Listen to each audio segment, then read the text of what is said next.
Je m'appelle Joseph. J'ai 45 ans. Et le moment où mon frère a enfoncé le visage de ma fille de 10 ans dans son gâteau d'anniversaire a été le moment où j'ai perdu toute ma famille. Mais avant de vous parler de la conséquence cataclysmique qu'aucun d'eux n'a vu venir et de la façon dont j'ai acheté leur dignité pour exactement $1, je veux que vous me disiez d'où vous regardez dans les commentaires ci-dessous. J'adore voir jusqu'où ces histoires voyagent. Pour comprendre pourquoi j'ai fait ce que j'ai fait, vous devez comprendre le gâteau. Ce n'était pas seulement de la farine, des œufs et du sucre. C'était 3 nuits blanches. C'était ma rédemption. À 35 ans, j'étais ce que mon père, Arthur, appelait le rebut de la famille. Ma femme était décédée 3 ans auparavant, me laissant avec une montagne de dettes médicales et une petite fille nommée Lily, qui avait les yeux de sa mère et un cœur trop fragile pour ce monde. J'avais perdu mon emploi dans un cabinet d'architecture parce que je prenais trop de jours de congé pour m'occuper de ma femme mourante. Pour garder les lumières allumées, je travaillais 60 heures par semaine comme manœuvre sur des chantiers de construction. Mes mains, autrefois habituées à dessiner de délicats plans, étaient maintenant calleuses, gercées et constamment couvertes de poussière de plâtre. Mais pour le 10e anniversaire de Lily, je voulais lui offrir de la magie. Nous n'avions pas d'argent pour un voyage à Disney ou le dernier iPad, alors j'ai utilisé la seule chose qu'il me restait, mon talent.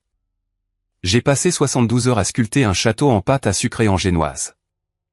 C'était une merveille architecturale, structurellement renforcée par des chevilles en chocolat caché, mais la pièce maîtresse était tout en haut. J'avais passé 6 heures à tirer le sucre à la main pour créer une orchidée cristalline parfaite. C'était la fleur préférée de sa mère. Elle avait l'air si réelle que si vous la fixiez assez longtemps, vous auriez juré qu'elle se balançait dans la brise. J'ai murmuré au gâteau avant que nous quittions notre appartement exigu. Maman est toujours avec toi, Lily. Nous sommes arrivés au domaine de mes parents en début d'après-midi. Mon père, Arthur, et ma mère, Eleanor, vivaient dans une vaste maison coloniale qui sentait le vieil argent et le jugement. Ils nous ont à peine remarqués. Ma mère a offert à Lily une étreinte raide, s'inquiétant plus pour son chemisier en soie que pour sa petite fille, tandis que mon père a juste regardé sa montre. « Où est Marcus » a grommelé mon père, arpentant le patio. Il a dit qu'il serait là à midi. Marcus, mon frère aîné, l'enfant prodige. Marcus était tout ce que je n'étais pas, du moins aux yeux de mes parents.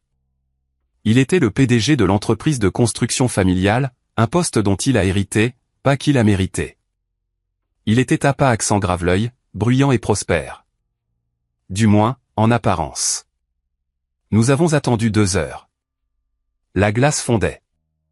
Lily était assise tranquillement dans sa robe de fête, tripotant l'ourlet, et essayant de ne pas paraître déçue.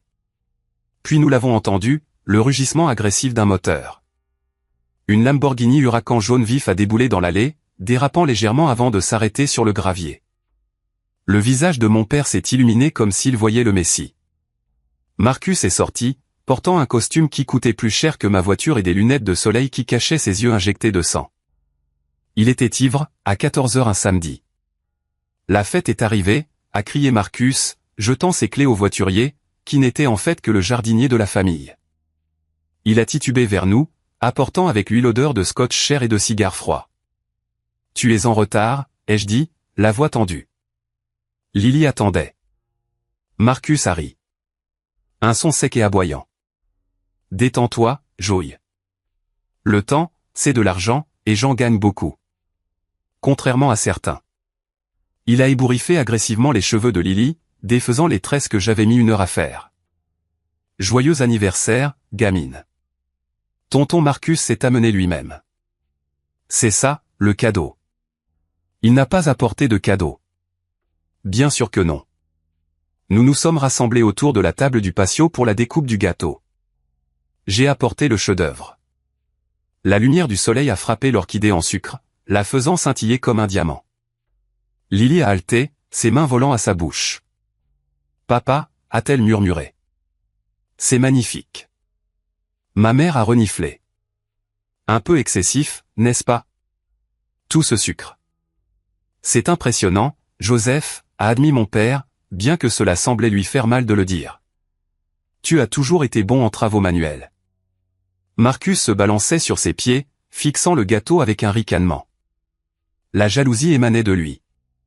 Il ne pouvait pas supporter que pendant 5 secondes, l'attention ne soit pas sur lui ou sa voiture. On dirait une maison de poupée, a bredouillé Marcus, s'appuyant lourdement sur la table. Tu as fait ça? Sérieusement? Mon Dieu, Joey, ça a l'air si efféminé. Les vrais hommes construisent de vraies maisons. Ils ne jouent pas avec des bonbons. C'est pour ma fille, Marcus, ai-je dit, m'interposant entre lui et Lily. Recule. Oh, le grand homme, a raillé Marcus, protégeant sa petite princesse et son château de fées. Puis c'est arrivé. C'est arrivé si vite, mais dans ma mémoire, ça se déroule au ralenti. Marcus a tendu la main. J'ai cru qu'il allait prendre un morceau de glaçage. Au lieu de cela, sa main s'est projetée et a saisi l'arrière de la tête de Lily. Regardons ça de plus près, a-t-il hurlé. Il a enfoncé son visage avec force. Il ne l'a pas simplement poussé dans la génoise moelleuse. Il a fracassé son visage directement dans l'étage supérieur, droit dans l'orchidée en sucre cristallisé et durci. Crac. Le son n'était pas celui du gâteau qui se brisait. C'était le son des éclats de sucre, tranchant comme du verre, se brisant contre l'os et la peau. Lily n'a pas crié immédiatement. Il y a eu une seconde de silence total. Puis elle a retiré sa tête. Le château était démoli, mais cela n'avait pas d'importance. Le sang coulait sur le visage de Lily. Les éclats de sucre avaient agi comme des shrapnels. Un gros morceau lui avait ouvert la joue juste sous l'œil. Un autre était incrusté dans son front. Le glaçage blanc est devenu rouge instantanément. Puis est venu le cri. Un son de pure terreur et de douleur qui a déchiré mon âme en deux. Oups, a gloussé Marcus. Il a vraiment gloussé. On dirait un clown. Regardez-la. Joyeux anniversaire. Un voile rouge a envahi ma vision. Je n'ai pas réfléchi. Je n'ai pas calculé. J'ai juste réagi. J'ai bondi par-dessus la table, faisant tomber le gâteau en ruine sur les dalles de pierre. Mon poing a heurté la mâchoire de Marcus avec la force de 10 ans de rage refoulée. Il a été projeté en arrière, s'écrasant dans les rosiers primés de ma mère. Ses lunettes de soleil ont volé, révélant ses yeux écarquillés et choqués. Il a reculé en rampant, ressemblant à un rat effrayé. Espèce de fou, a hurlé ma mère, mais elle n'a pas couru vers Lily. Elle a couru vers Marcus. Elle s'est agenouillée dans la terre, époussetant les pétales de rose de son costume. Marcus, chéri, ça va? Il t'a fait mal? Oh, mon Dieu, ton costume. Je tenais Lily, pressant une serviette sur sa joue pour arrêter le saignement. Elle tremblait, sanglotant contre ma poitrine. Papa, ça fait mal. Ça fait mal. Comment oses-tu? A tonné la voix de mon père. Arthur se tenait au-dessus de moi, le visage violet de rage. Comment oses-tu mettre la main sur ton frère pour un stupide morceau de gâteau? Je l'ai regardé, du sang sur ma chemise. Le sang de ma fille. Il l'a blessé, papa. Regarde son visage. Il lui a fracassé le visage contre du sucre en verre. C'était une blague, a rugi mon père. C'était une farce d'anniversaire. Mais toi. Tu es violent. Tu as toujours été jaloux de lui. Jaloux de son succès, jaloux de sa voiture, jaloux qu'il soit 2 fois l'homme que tu ne seras jamais. Il est ivre, ai-je craché. Et il est un danger pour un enfant. Il est le PDG de cette famille, Arthur a pointé un doigt tremblant vers le portail. Sors. Sors de ma maison. Avec plaisir, ai-je dit, soulevant Lily dans mes bras. Et ne reviens pas, a crié mon père derrière moi. N'ose pas remettre les pieds sur cette propriété avant d'être prêt à te mettre à genoux et à t'excuser auprès de ton frère pour l'avoir embarrassé.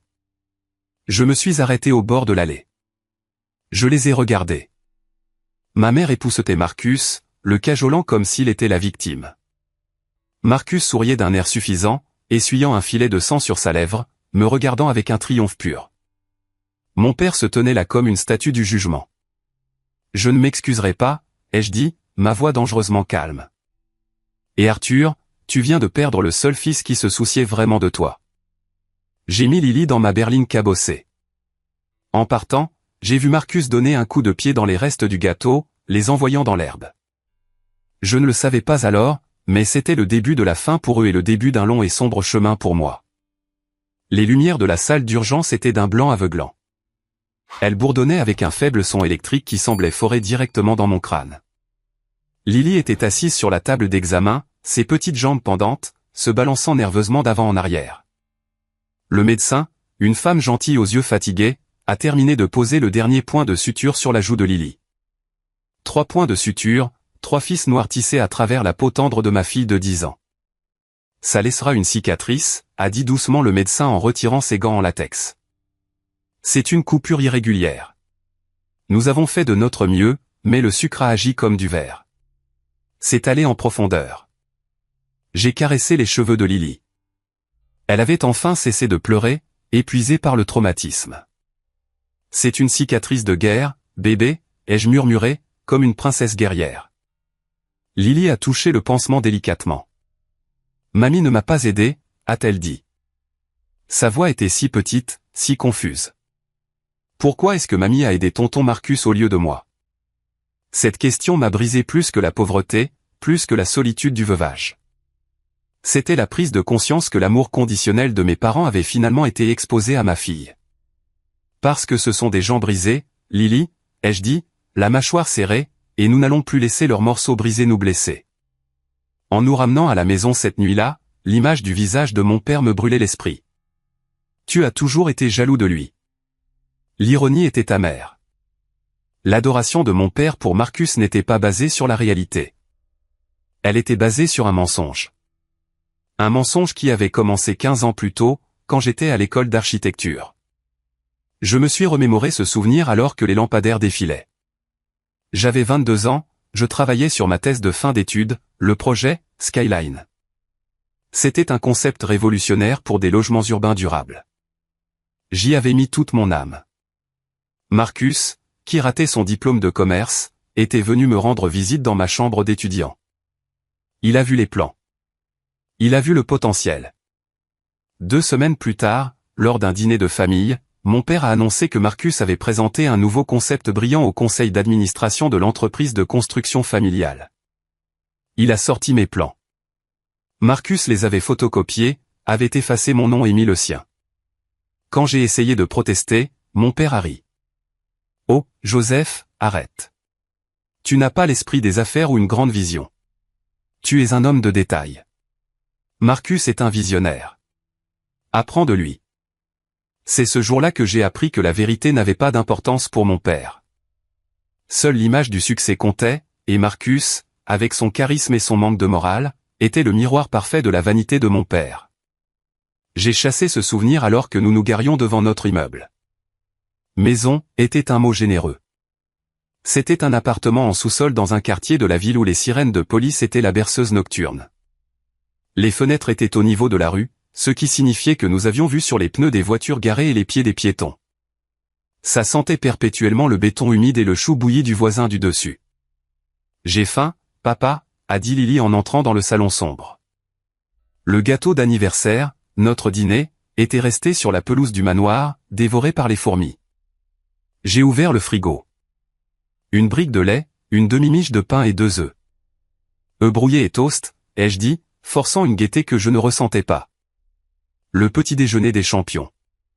Cette nuit-là, après que Lily se soit enfin endormie, serrant un ours en peluche, je me suis assis à la petite table de cuisine bancale. J'ai sorti mon portefeuille. J'avais 43 $ pour nous faire tenir 10 jours. Le loyer était dû.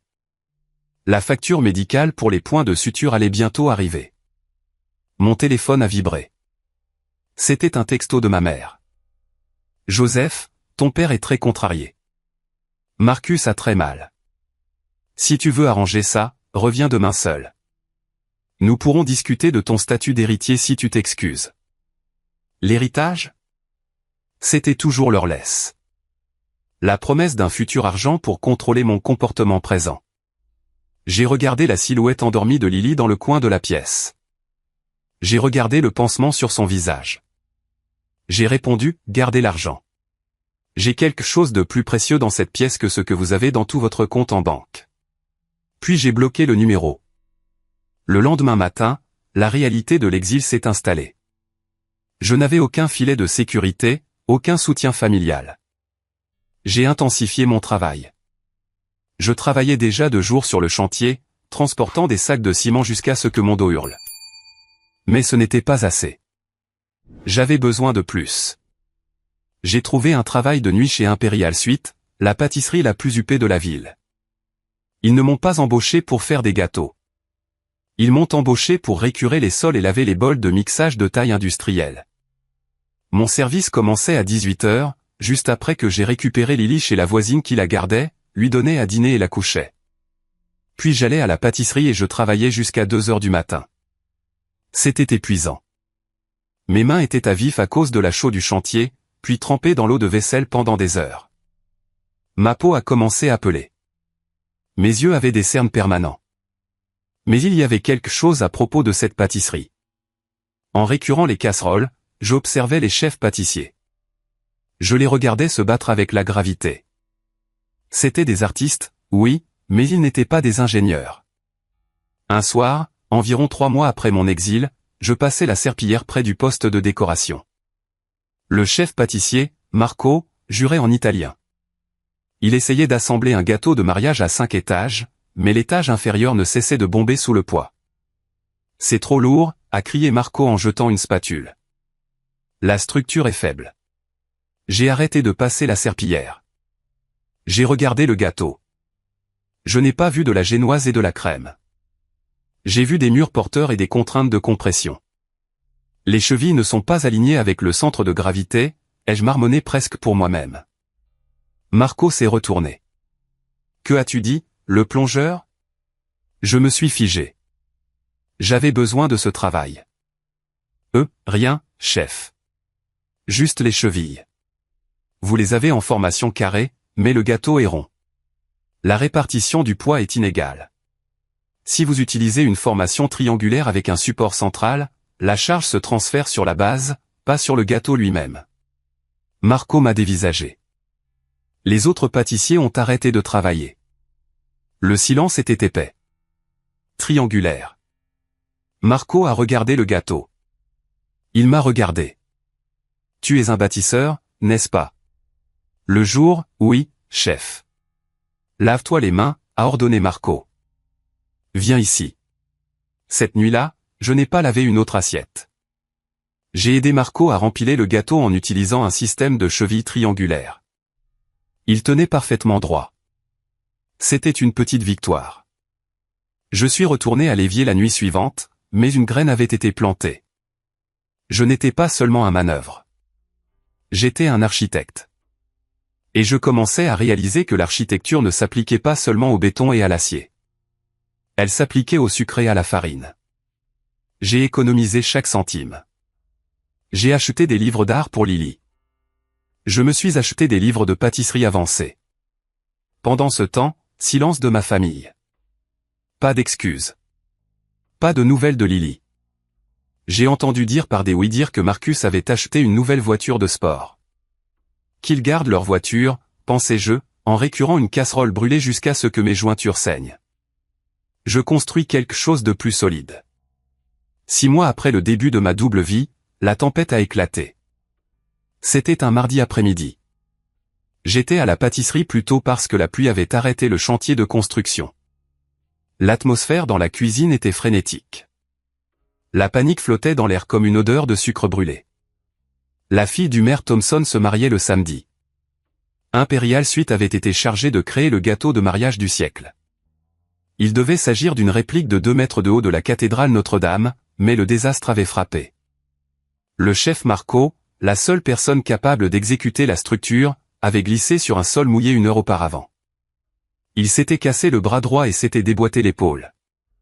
Elena, la propriétaire de la pâtisserie, une femme féroce d'une 60aine d'années qui terrifiait tout le monde, faisait les 100 pas, parlant rapidement dans son téléphone. « Je ne peux pas annuler, Marco. C'est le maire. Nous perdrons le contrat.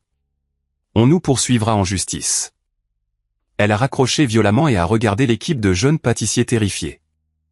Qui peut finir la structure? Qui sait comment suspendre les arcs-boutants pour qu'ils ne s'effondrent pas? Les pâtissiers ont regardé leurs pieds. Ils pouvaient faire de délicates fleurs à la poche à douille, mais ils ne comprenaient pas la physique. La structure que Marco avait commencé penchait dangereusement vers la gauche. C'était un cauchemar structurel. J'étais debout près de l'évier, tenant un tampon à récurer.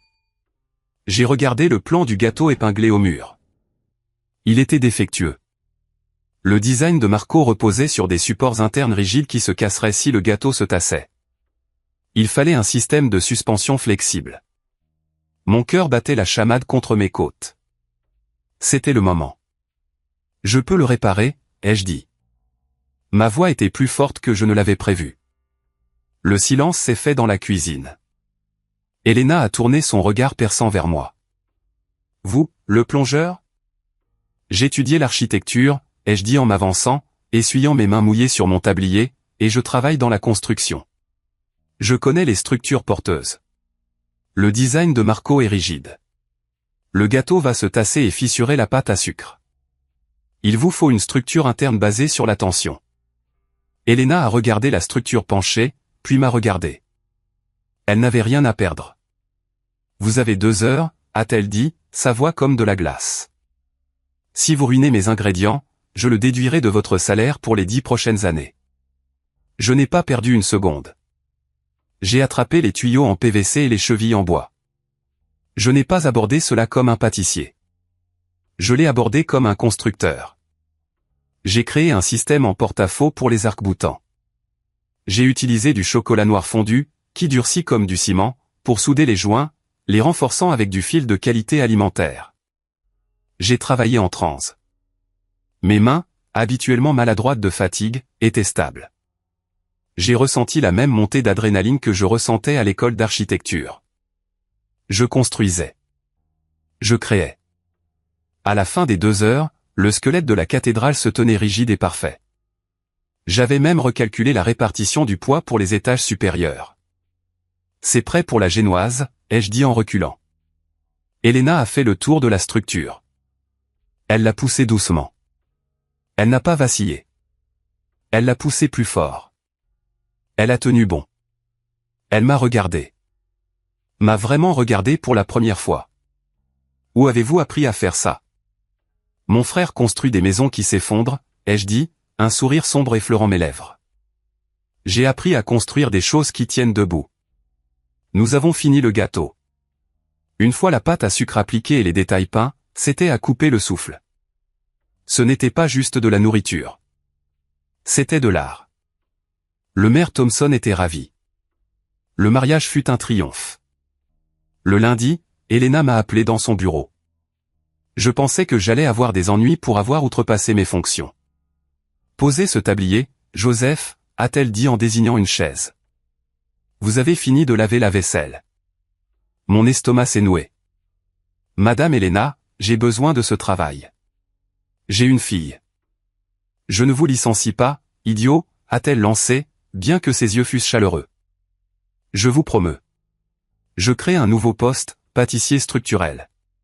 Vous vous occuperez de l'ingénierie de toutes nos grandes commandes, et vous aiderez à les concevoir. Elle a fait glisser un morceau de papier sur le bureau.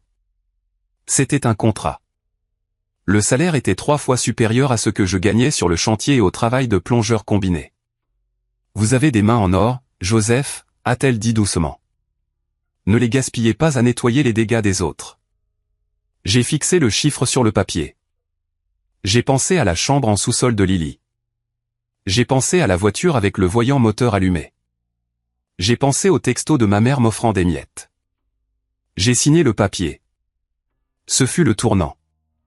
J'ai quitté le chantier le lendemain. Au cours des 5 années suivantes, je n'ai pas seulement travaillé pour Elena.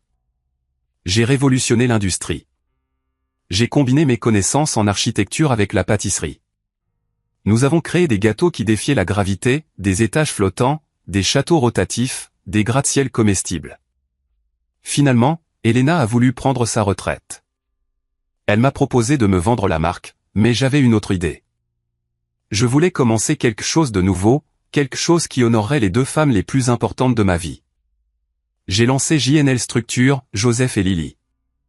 Nous nous adressions à l'ultra-élite, aux milliardaires de la tech, à la royauté, aux célébrités. S'ils voulaient un gâteau qui ressemblait à un moteur en état de marche ou à une statue grandeur nature, ils venaient chez JNL. J'ai acheté un Pantouse en ville. Lily est allée dans la meilleure école privée. Je conduisais une voiture modeste, mais j'avais un chauffeur pour les réunions avec les clients. Je bâtissais un empire. Pendant ce temps, je gardais un œil sur ma famille. Ce n'était pas difficile. Ils étaient toujours dans les nouvelles économiques locales, mais pour les mauvaises raisons. Les poursuites s'accumulent pour l'entreprise de construction familiale. Violation de sécurité sur un site local. Marcus était en train de couler l'entreprise. Il prenait des raccourcis, utilisait des matériaux bon marché et menait un style de vie que l'entreprise ne pouvait pas supporter. Mon père, aveuglé par son favoritisme, blâmait l'économie, le gouvernement, les travailleurs, tout le monde sauf son enfant prodige. J'ai attendu. Je savais que la structure était pourrie. Et comme tout mauvais bâtiment, ce n'était qu'une question de temps avant qu'elle ne s'effondre. 10 ans. Une décennie, c'est long. Assez de temps pour qu'une cicatrice sur le visage d'une fille s'estompe en une fine ligne blanche et assez de temps pour qu'une dynastie s'écroule. J'étais dans mon bureau au 40e étage, regardant la ligne d'horizon de la ville. Le groupe JNL s'était développé. Nous ne faisions plus seulement des gâteaux. Nous nous étions lancés dans l'organisation d'événements et, ironiquement, dans la conception architecturale de boutiques. J'avais reconquis mon rêve originel, financé par le sucre et la farine. Lily avait 20 ans maintenant, elle étudiait l'histoire de l'art en Europe. Elle était heureuse, confiante et farouchement indépendante. Elle se souvenait à peine de l'appartement en sous-sol, mais elle n'a jamais oublié l'oncle qui l'a blessée. Nous ne parlions jamais d'eux. Mon interphone a sonné. Monsieur, il y a une madame Rebecca qui demande un rendez-vous. Elle dit que c'est urgent. Elle n'a pas de réservation. Rebecca, la femme de Marcus. Je ne l'avais pas vue depuis 10 ans. Je me souvenais d'elle comme d'une femme calme et timide qui semblait se ratatiner chaque fois que Marcus entrait dans une pièce. Faites-la entrer, ai-je dit. Quand la porte s'est ouverte, je l'ai à peine reconnue. Elle avait l'air épuisée. Ses vêtements de marque avaient quelques saisons de retard, et elle avait l'énergie frénétique d'un animal piégé. Joseph, a-t-elle soufflé, serrant un grand portefeuille en cuir. Merci de me recevoir. Mon Dieu, regarde cet endroit. Asseyez-vous, Rebecca, ai-je dit, restant derrière mon bureau. Comment va la famille? Elle a ri. Un son amer et déchiqueté. La famille? La famille est un navire qui coule, Joseph. Et les rats se mangent entre eux. Elle a claqué le portefeuille sur mon bureau. Je divorce. J'ai déposé la demande hier. Je suis désolé de l'apprendre, ai-je dit, bien que ce ne soit pas le cas. Ne le soit pas. J'aurais dû le faire il y a des années, mais il a menacé de prendre les enfants, Lucas et Ava. Il a dit qu'il m'enterrerait sous les frais de justice. Elle a pris une profonde inspiration tremblante. Mais il ne peut plus m'enterrer maintenant, parce que j'ai ça. Elle a ouvert le portefeuille. Il était plein de documents financiers, de copies de registres, de virements bancaires et de mets. Qu'est-ce que c'est? La preuve, a-t-elle dit. Marcus détourne de l'argent de l'entreprise depuis 7 ans. Il a siphonné près de 4 millions de dollars. Il a créé des sociétés écrans, de faux fournisseurs. Tout est là. Il a utilisé l'argent pour acheter les voitures, les vacances, les dettes de jeu. J'ai feuilleté les pages. C'était bâclé, arrogant. Marcus se croyait intouchable. Pourquoi m'apporter ça? Ai-je demandé en levant les yeux. Pourquoi pas à la police? Parce que si je vais à la police, les actifs de l'entreprise sont immédiatement gelés. Les banques saisiront tout. Il ne restera rien pour les fonds d'études de mes enfants. Rien pour que je puisse recommencer ma vie. Elle s'est penchée en avant, les yeux désespérés. Je sais que l'entreprise cherche un acheteur, un investisseur privé pour reprendre la dette et éviter la faillite. Ils sont désespérés. Ils ont une réunion avec une société de capital risque appelée Omicron Holdings demain. J'ai souri. Je sais. Je suis propriétaire d'Omicron Holdings. Les yeux de Rebecca se sont écarquillés. Vous? C'est une société écran que j'ai créée pour les acquisitions, ai-je expliqué. Je rachète leurs dettes depuis 18 mois. Rebecca, je suis actuellement leur plus grand créancier. Elle s'est rassise, stupéfaite. Vous aviez prévu ça. Je m'y suis préparé, ai-je corrigé. Il y a une différence.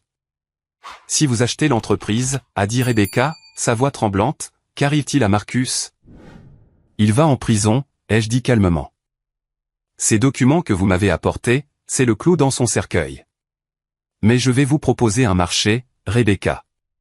Vous me donnez votre pleine coopération, et je créerai un fonds en fiducie pour Lucas et Ava.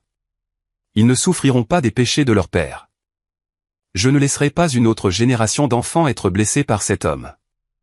Des larmes coulaient sur son visage. Merci. C'est tout ce que je voulais. Je veux juste que mes enfants soient en sécurité. Une dernière chose, ai-je dit en fermant le dossier. Mon père est-il au courant? Rebecca a baissé les yeux. C'est le pire, Joseph. Arthur, il sait depuis 2 ans. Il a surpris Marcus en train de transférer des fonds, mais au lieu de l'arrêter, il l'a aidé à le couvrir. Il a hypothéqué la maison, la grande maison, pour boucher les trous dans les comptes afin que le conseil d'administration ne le découvre pas. Il a sacrifié sa propre retraite pour protéger son enfant prodige. J'ai senti une froideur s'installer dans ma poitrine, une prise de conscience finale et glaciale. Mon père n'était pas seulement une victime de la manipulation de Marcus. Il était un complice. Il avait choisi Marcus plutôt que l'honnêteté, plutôt que l'entreprise, et certainement plutôt que moi, encore et encore. Merci, Rebecca, ai-je dit en me levant. Rentrez chez vous, serrez vos enfants dans vos bras. Demain, tout change. Après son départ, j'ai appelé mon assistant, Sterling, qui était aussi mon conseiller juridique. Annulez mes réunions de demain matin, ai-je dit. Et appelez la société de transport. J'ai besoin d'une dépanneuse au 500 Oak Street à 9h précises. Une dépanneuse, monsieur? Oui. Et faites amener la Rolls-Royce.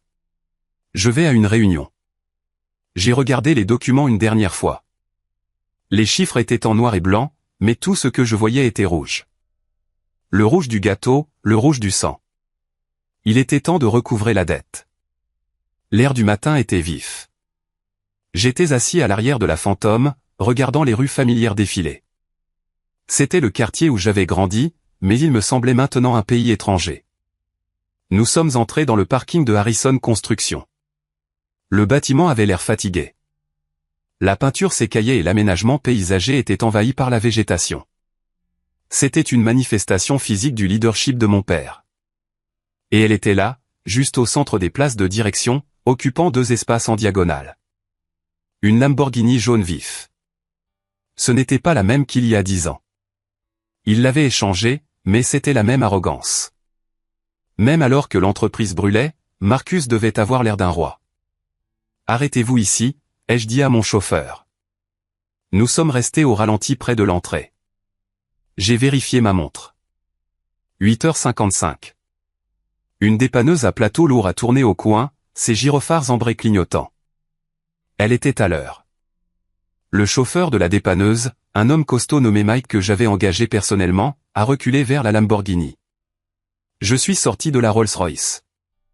Mon costume était en laine italienne sur mesure, assez tranchant pour couper du verre. J'ai ajusté mes manchettes et j'ai regardé. Mike a accroché la Lamborghini. L'alarme s'est mise à hurler. Un cri perçant et rythmé qui a déchiré le silence matinal. Les portes d'entrée de l'immeuble de bureau se sont ouvertes en grand.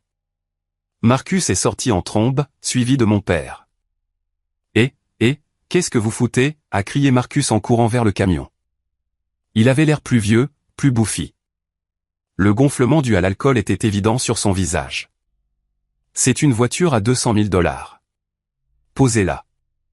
Mon père, Arthur, était juste derrière lui, l'air frêle et gris. Je vais appeler la police. C'est du vol. Mike les a ignorés, treuillant la voiture sur le plateau incliné. Le pare-choc jaune a raclé bruyamment contre la rampe métallique. Une rayure, a hurlé Marcus. Vous l'avez rayé. Je vais vous poursuivre. Tu ne peux poursuivre personne, Marcus, ai-je dit. Ma voix n'était pas forte, mais elle a percé le bruit. Ils se sont tous les deux retournés. Ils ont d'abord regardé la Rolls-Royce, confus. Puis ils m'ont regardé. Ça a pris un moment. 10 ans, c'est long.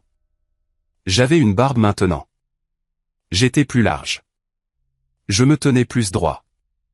Joseph, a murmuré mon père. Il a plissé les yeux comme s'il essayait de réconcilier le souvenir du manœuvre en t-shirt sale avec l'homme qui se tenait devant lui. Toi, a ricané Marcus, bien que ses yeux se soient dirigés nerveusement vers ma voiture. Qu'est-ce que tu fais ici? Tu as trouvé un travail de chauffeur pour les investisseurs?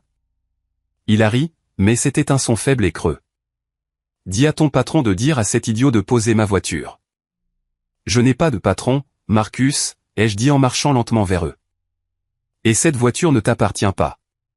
Elle appartient à l'entreprise. Et comme l'entreprise est en défaut de paiement sur ses prêts, les actifs sont en cours de liquidation. Pour qui diable te prends-tu, a exigé Arthur, essayant de retrouver son ancienne autorité. On t'avait dit de ne jamais revenir. Je ne suis pas ici pour une visite, Arthur, ai-je dit froidement. Je suis ici pour la réunion de 9 heures. Je suis au Micron Holdings. Le silence qui a suivi était absolu. Le seul son était le cliquetis métallique du treuil resserrant les chaînes sur la Lamborghini. Toi. Tu es l'investisseur, a balbutié Arthur. Son visage est devenu pâle. Je suis le créancier, ai-je corrigé. Allons-nous à l'intérieur ou voulez-vous faire des affaires sur le parking pendant qu'il remorque le jouet de votre fils? Emmenez-la, Mike, ai-je signalé au chauffeur. Non. Non. Marcus a couru après le camion alors qu'il s'éloignait, mais il a rapidement abandonné, haletant. Il s'est retourné vers moi, le visage tordu de haine. Tu ne peux pas faire ça. C'est mon entreprise. Voyons ce que disent les papiers, ai-je dit et je suis passé devant eux pour entrer dans le bâtiment. La salle de conférence sentait le café rassis et le désespoir. Ma mère, Eleanor, était là aussi. Elle a semblé choquée de me voir. Joseph, a-t-elle haleté en se levant. Elle a regardé mon costume. Puis mon père. Que se passe-t-il? Assieds-toi, Eleanor, a croassé Arthur, s'enfonçant dans sa chaise. Il avait l'air d'avoir vieilli de 10 ans en 5 minutes. Je me suis assis en bout de table. Mon avocat, Sterling, a posé une pile de dossiers. Allons droit au but, ai-je dit. Je sais que l'entreprise est insolvable. Je sais que vous devez 12 millions à la banque. Je sais que vous devez 3 millions aux fournisseurs, et je sais que vous avez 3 mois de retard sur les salaires. Nous avons juste besoin d'un prêt-relais, a dit Marcus, essayant de retrouver son calme. Il était assis en face de moi, en sueur. Nous avons de gros contrats à venir. Les tours Skyline. Le projet des tours Skyline est à l'arrêt depuis 6 mois parce que vous avez échoué à l'inspection structurelle, ai-je interrompu. Parce que vous avez utilisé du béton de mauvaise qualité. Marcus a tressailli.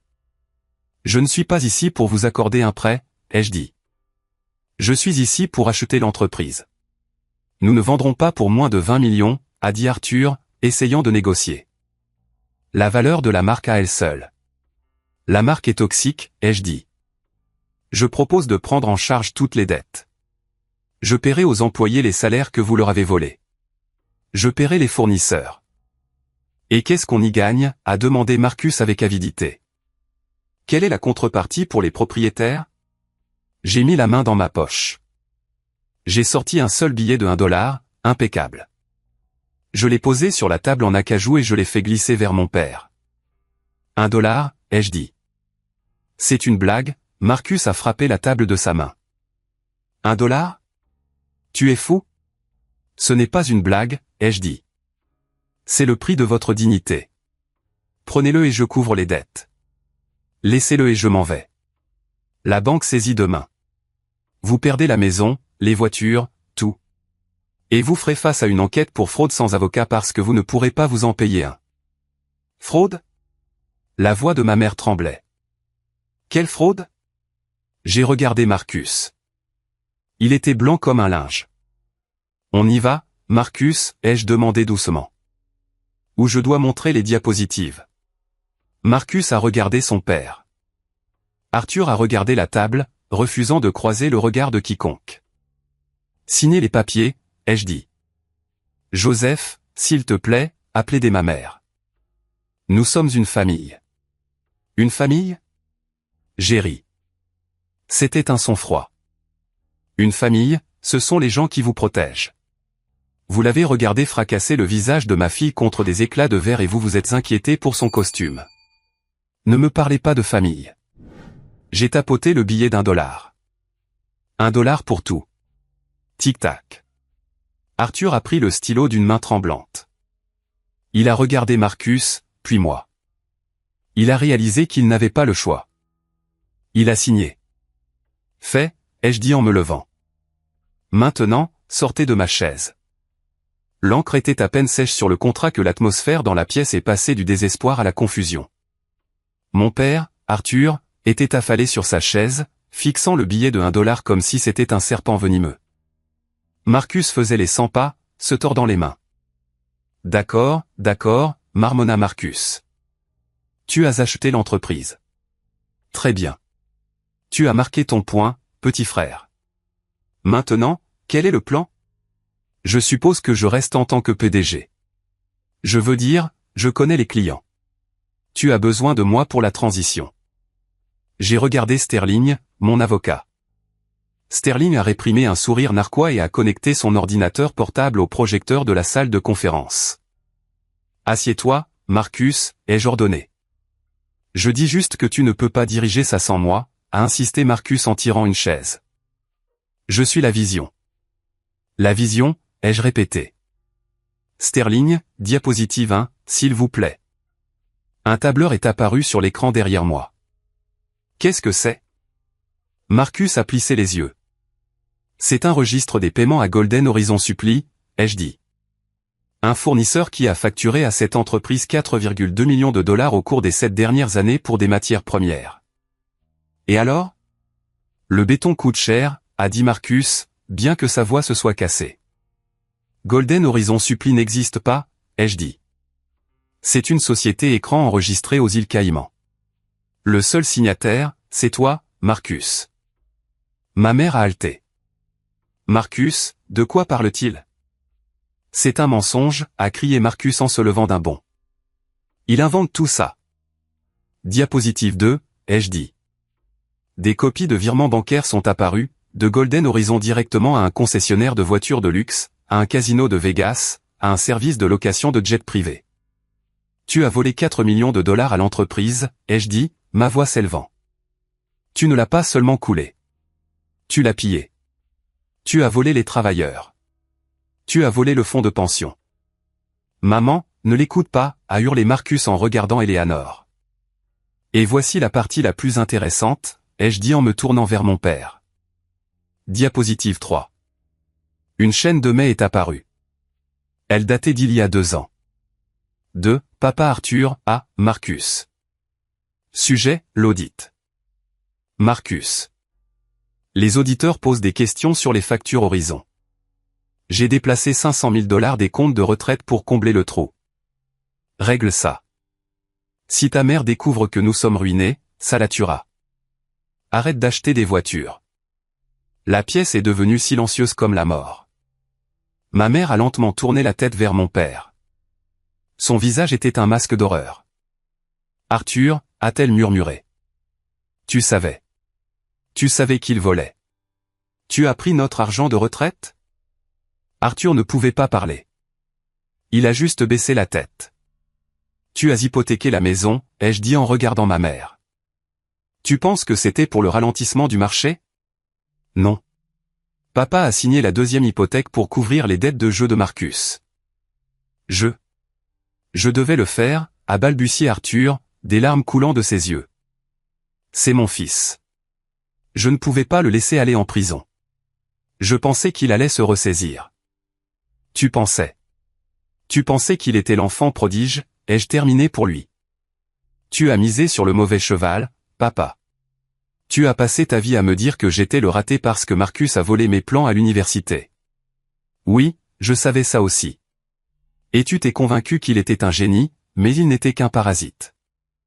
Je me suis approché du bout de la table. Marcus, tu es viré, ai-je dit, avec effet immédiat. La sécurité attend dehors pour t'escorter et la police attend dans le hall. J'ai transmis toutes ces preuves au procureur. La police? Les genoux de Marcus ont flanché. Il s'est agrippé à la table pour se soutenir. Papa, fais quelque chose. Arthur n'a pas bougé. C'était un homme brisé. Et toi, Arthur, ai-je dit, tu es viré du conseil d'administration. Tu n'as pas de pension parce que tu as laissé Marcus la voler. Tu n'as pas d'action parce que tu viens de me les vendre pour $1. Joseph, a pleuré ma mère, tendant la main pour saisir la mienne. S'il te plaît, où irons-nous? La maison. La banque possède la maison, maman, ai-je dit en retirant ma main. Vous serez expulsé dans 30 jours. Je vous suggère de commencer à chercher un petit appartement. Peut-être cette résidence pour retraités dans l'est de la ville. J'ai entendu dire que c'est abordable. Comment peux-tu être si cruel, a-t-elle sangloté. Je suis ta mère. Cruel? Je me suis penché près d'elle. Cruel, c'est de regarder sa petite fille saigner et de s'inquiéter pour un costume. Cruel, c'est de laisser son fils vivre dans un sous-sol pendant que vous êtes assis dans un manoir financé par la fraude. Je ne suis pas cruel, mère. Je suis juste. C'est le monde que vous avez construit. Je vous laisse juste y vivre. Des gardes de sécurité sont entrés dans la pièce. Ils ont pris Marcus par les bras. Il pleurait maintenant, sanglotant comme un enfant, suppliant son père de l'aider. Mais Arthur fixait juste la table. Alors qu'il traînait Marcus dehors, je me suis tourné vers mes parents une dernière fois. Je garderai l'entreprise, ai-je dit. Je la renommerai. Je la rendrai honnête. Mais vous deux, vous avez terminé. Je suis sorti de la salle de conférence, les laissant dans le silence de leur propre ruine. En retournant à la Rolls-Royce, j'ai pris une profonde inspiration. L'air ne sentait pas la vengeance. Il sentait la justice. Les jours qui ont suivi le massacre de la salle de conférence ont été un tourbillon de paperasse juridique et de retombées publiques. Le cycle des nouvelles s'en est donné à cœur joie. Une dynastie locale de la construction s'effondre, criaient les gros titres.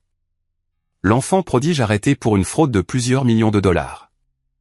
Pour une fois, l'histoire ne portait pas sur le brillant Marcus et son malheureux frère. Elle portait sur le voleur et l'homme qui l'a arrêté. Mais la vraie histoire n'était pas dans les journaux. Elle se déroulait dans le silence du manoir de mes parents. Un silence qui allait être rompu par le marteau d'un commissaire-priseur lors d'une vente pour saisie. 30 jours. C'était le délai que la banque avait donné à Arthur et Eleanor pour quitter la propriété. Je ne suis pas allé là-bas pour les regarder emballer. Je n'avais pas besoin de les voir mettre leur argenterie dans des boîtes en carton pour savoir qu'ils souffraient. Mais ma mère, Eleanor, n'était pas prête à lâcher prise. Elle croyait encore que tout pouvait être arrangé avec un geste poli et un coup de balai sous le tapis. Elle croyait encore que la famille, sa définition du moins, pouvait être utilisée comme monnaie d'échange pour racheter son confort.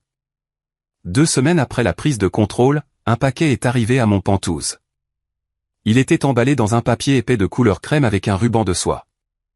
Cher, de bon goût. Il était adressé à Lily. Je me suis assis à l'îlot de ma cuisine, fixant la boîte. Lily était à l'université, donc j'étais le gardien. J'ai coupé le ruban avec un couteau à steak. À l'intérieur, nichée dans des couches de papier de soie, se trouvait une robe. C'était une robe de créateur, en soie bleu pâle, brodée à la main. L'étiquette de prix avait été laissée intentionnellement, j'en suis sûr. $2000. Glissée dans les plis de la soie se trouvait une lettre sur le papier à lettres personnelles de ma mère. Très chère petite fille, j'ai vu ceci et j'ai pensé à toi. C'est assorti à tes yeux. Je sais que les choses sont compliquées en ce moment, mais ton grand-père et moi, vous nous manquez terriblement.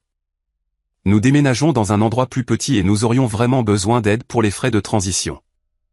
Peut-être pourrais-tu parler à ton père. Il t'écoute. Nous voulons juste redevenir une famille. Amour, mamie. J'ai senti une vague de bile me monter à la gorge. Elle ne s'excusait pas. Elle ne demandait pas pardon pour les années de négligence ou pour avoir favorisé le fils qui les a volés à l'aveuglette. Elle essayait de soudoyer ma fille avec une robe pour atteindre mon portefeuille. Elle utilisait Lily comme un pion, tout comme Marcus avait utilisé son visage comme accessoire pour une blague. Je n'ai pas brûlé la robe. Ça aurait été trop émotionnel. Je devais être chirurgical. Je suis allé à mon coffre-fort. J'ai fouillé dans mes vieux dossiers, ceux que j'avais gardés des années d'exil. J'ai trouvé ce que je cherchais. C'était un morceau de papier jauni et froissé.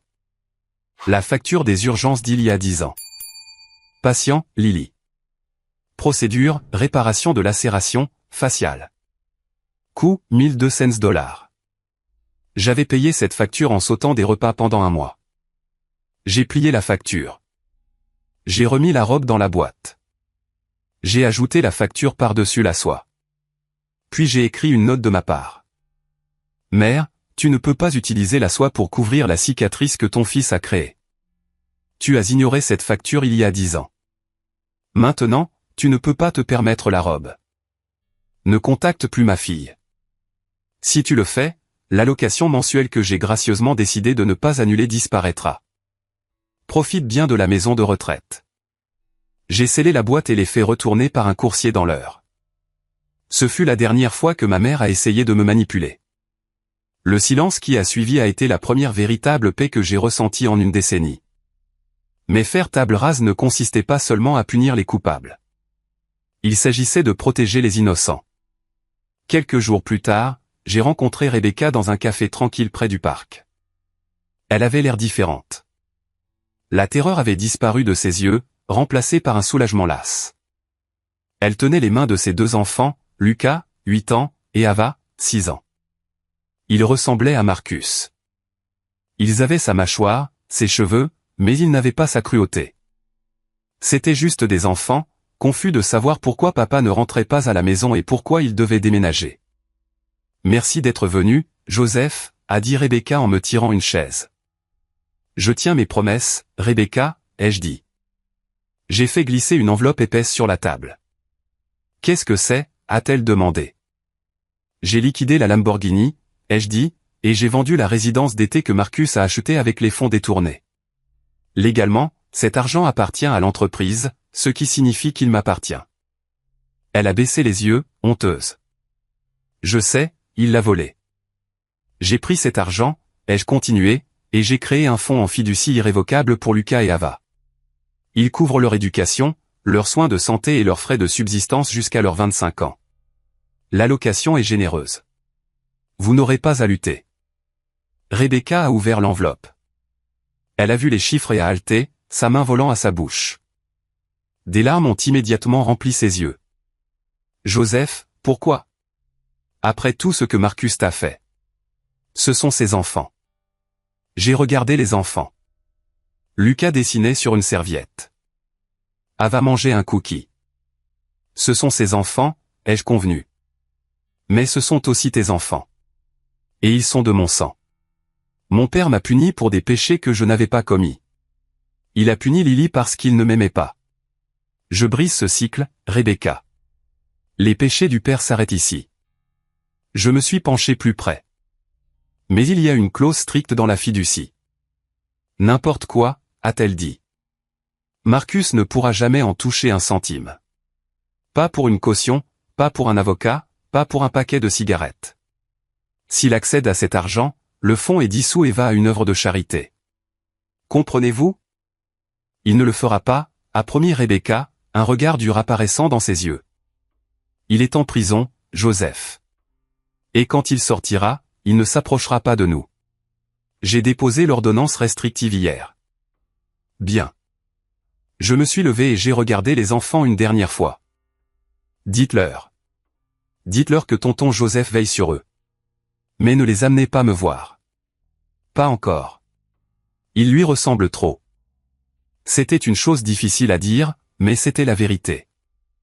J'étais prêt à payer pour leur avenir, mais je n'étais pas prêt à avoir les fantômes de mon frère courant dans mon salon. La guérison prend du temps. Je suis sorti de ce café en me sentant plus léger. J'avais dépouillé mes parents de leur richesse non méritée. J'avais mis mon frère derrière les barreaux, et je m'étais assuré que la prochaine génération n'aurait pas à mourir de faim ou à mendier. J'avais acheté l'entreprise pour $1. Mais le coût du nettoyage du désordre était inestimable. 5 ans plus tard, l'air du soir sur la terrasse sur le toit de la tour JNL était chaud et sentait le jasmin et la pluie de la ville. En dessous de nous, la ville était une grille de lumière dorée, un circuit imprimé vivant et respirant d'énergie. Mais ici, c'était un sanctuaire. C'était le 21e anniversaire de Lily. Les invités se mêlaient, un mélange de ses amis de l'université, de mes partenaires commerciaux et du personnel de la pâtisserie qu'il avait vu grandir. Il y avait des rires, le tintement des verres en cristal et un groupe de jazz qui jouait doucement dans un coin. Mais tous les yeux étaient tournés vers le centre de la terrasse. J'avais construit un autre gâteau. Celui-ci n'était pas un château. C'était un jardin. C'était un chef-d'œuvre à 5 étages qui ressemblait à une vigne en spirale. Et recouvrant chaque centimètre carré, il y avait des orchidées en sucre. Des centaines d'entre elles, blanches, violettes, tachetées, roses vifs. Mais cette fois, les orchidées n'étaient pas fragiles. J'avais utilisé une nouvelle technique que j'avais développée, fusionnant le sucre avec une trace de gomme comestible pour les rendre flexibles, résilientes. On pouvait les plier, mais elles ne se cassaient pas. Lily s'est approchée du gâteau. C'était une femme maintenant, grande, gracieuse, avec une confiance qui rayonnait d'elle. Elle terminait son diplôme d'ingénieur en structure, suivant mes traces, mais avec un sens du design qui surpassait même le mien. Elle portait une robe d'un bleu nuit profond, qu'elle avait achetée avec son propre argent de son salaire de stage. Elle a passé doucement un doigt sur l'un des pétales de sucre. Elle n'a pas tressailli. Il n'y avait aucune peur dans ses yeux, seulement de l'appréciation. C'est une perfection structurelle, papa, a-t-elle dit en me souriant. Le porte-à-faux du 3e étage. Risqué, mais brillant. J'avais un bon consultant, ai-je fait un clin d'œil, trinquant mon verre de champagne contre le sien. Tu sais, a-t-elle dit, sa voix baissant un peu pour que je sois le seul à entendre, j'ai reçu une lettre de la prison aujourd'hui. Mon sourire a légèrement faibli. Marcus. Il est éligible à la libération conditionnelle dans 6 mois, a-t-elle dit. Il a écrit pour dire qu'il a trouvé Dieu et veut faire amende honorable. Il n'a pas trouvé Dieu, ai-je dit sèchement. Il a découvert qu'il est fauché et qu'il a besoin d'un endroit où crécher. Lily a ri. C'était un son libre, sans fardeau. Je sais. J'ai brûlé la lettre. Je ne l'ai même pas ouverte complètement. J'ai juste vu l'adresse de l'expéditeur et je l'ai jetée dans la cheminée. Et tes grands-parents, ai-je demandé. Je demandais rarement de leurs nouvelles. J'ai entendu dire par un cousin qu'ils sont toujours dans ce petit appartement, a dit Lily en haussant les épaules. Papy regarde la télé toute la journée. Mamie se plaint à quiconque veut bien l'écouter de la façon dont son fils ingrat a volé son héritage. Ils sont malheureux, papa. Mais ils sont malheureux ensemble. Elle m'a regardé, ses yeux intenses. Est-ce que tu te sens parfois mal d'avoir tout pris? J'ai regardé la ville. J'ai pensé au billet de $1 que j'avais fait glisser sur la table en acajou. J'ai pensé à la Lamborghini remorquée. J'ai pensé à l'appartement en sous-sol où nous mangions des œufs brouillés pour le dîner pendant 3 ans. Non, ai-je dit honnêtement. Je ne me sens pas mal. Je me sens équilibré. Équilibré, a-t-elle répété en hochant la tête. Ils avaient le choix, Lily. Chaque jour, ils avaient le choix. Ils ont choisi la voiture plutôt que l'enfant. Ils ont choisi le mensonge plutôt que la vérité. Tout ce que j'ai fait, c'est leur tendre un miroir. S'ils n'ont pas aimé ce qu'ils ont vu, c'est leur problème. J'ai passé mon bras autour de ses épaules. Regarde cette fête. Regarde ces gens. Sterling est là-bas, il danse mal. Elena est sortie de sa retraite juste pour glacer ce gâteau. Rebecca t'a envoyé une carte. C'est ça, une famille. Les gens qui sont présents, a dit Lily. Exactement. Le sang de l'alliance est plus épais que l'eau de l'utérus. Les gens citent ça mal tout le temps. Ils pensent que ça veut dire que la famille passe avant tout. En réalité, ça signifie que les liens que vous choisissez de créer, le sang versé ensemble au combat ou dans l'épreuve, sont plus forts que la biologie aléatoire de la naissance. Nous avons versé un peu de sang, a dit Lily en touchant inconsciemment la fine ligne blanche, presque invisible, sur sa joue. Et nous en avons construit une forteresse, ai-je répondu. J'ai tapoté mon verre avec une cuillère. Le brouhaha s'est calmé.